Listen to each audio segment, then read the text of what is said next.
This is a tutorial on how to capture an EDF image. So an image where you can get multiple features on the sample and focus at the same time.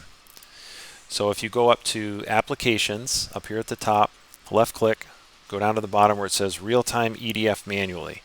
If you left click that, then a window will appear here. A window will show up. You can make sure Align Images is checked. And then I like to drag it off to the side so it kind of gets out of the way. And then I left click Start. So then when the EDF process begins, I've got an image that's over on the left, which is the image that I'm essentially building or constructing, trying to make everything in focus on. And then I've got my right side here, which is the live image. So using the fine focus knob on the microscope, you can slowly rotate it and slowly take that band of focus pixels across the field of view.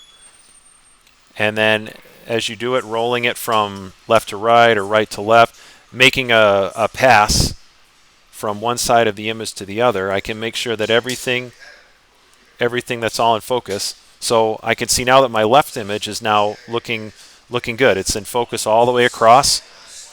And so now I can end. I come over here to my window and say finish.